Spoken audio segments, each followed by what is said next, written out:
জন্মিলে মরিতে পারে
ষড়যন্ত্র করেছে আমার দিকে অসুরেরা না না না আরই আমি এক্ষুনি এমন করবো যে সমস্ত দৈত্য দানব মানব মন্দির করে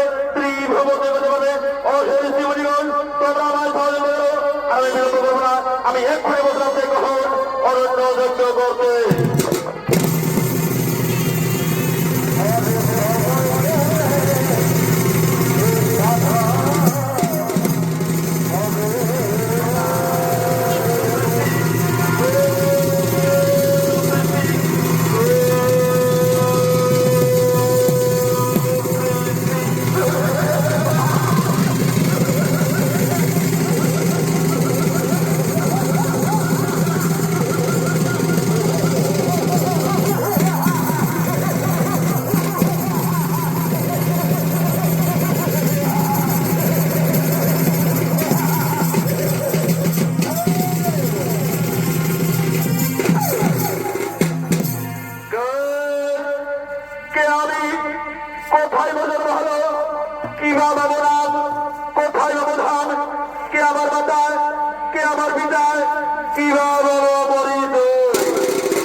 হয়তো হয়তো তোমার জন্য এবং আমি তোমার করে আসছেন যে ভাই আজ থেকে তোমার নাম হবে অপমাধুর।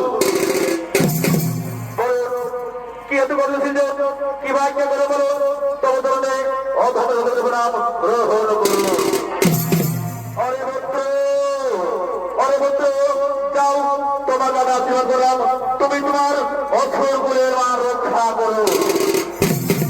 দেবতারা চলে বলে বসলে স্বর্গরাজ্য ধর্মের আছে এই নাও আমি তোমাকে বুদ্ধি রাখতে মহামন্ত্র বললাম বললাম এই মহামন্ত্র নিয়ে তুমি যে কোনো প্রাণের বুদ্ধি লাভ করতে পারবে। তাই সর্বপ্রথম তুমি স্বর্গরাজ্য হয়ে যাবে, তারপরে মহাশক্তির কেন্দ্র কৈলাস জয় করে নেবে, তবে তুমি সর্বশক্তিমান উঠবে, তবে তুমি সর্বশক্তিমান হয়ে উঠবে। এবার আমি আসি পুত্র, এবার আমি আসি, এবার আমি আসি।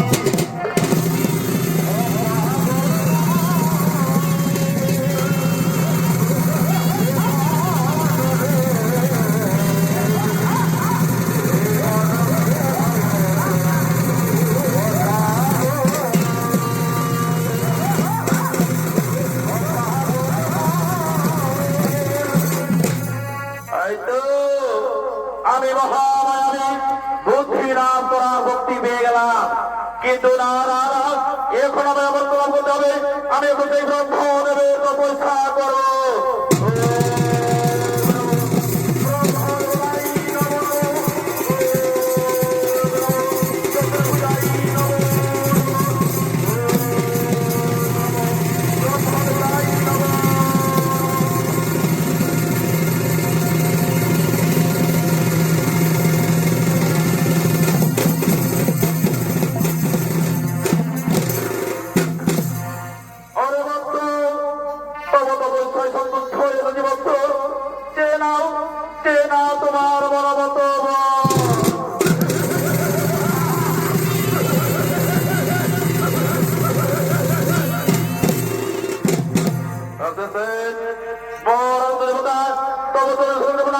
তোমার বলবত যদি শক্তি শক্তি আমার তপস্যায় সন্তুষ্ট হয়ে থাকেন তবে আমার আমার রক্ত প্রদান করতে হবে। অরে বক্ত তোমায় প্রকারণে করলাম আমার, তবে কোনদিন তোমার এই বাবার যদি কন্যাদিকে স্পর্শ করে সেই দিন সে নারীর প্রতি হস্তেই হইবে তোমার।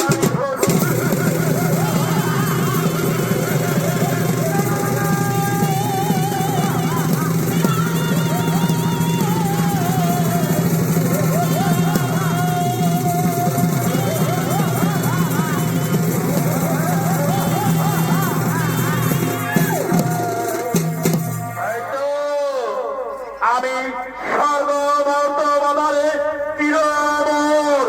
এবার আমি না, এবার আমি চলে যাই আমাদের রাজ্যে, আর সেই স্বর্গরাজ্যে আক্রমণ করার জন্য প্রস্তুতি করতে হবে।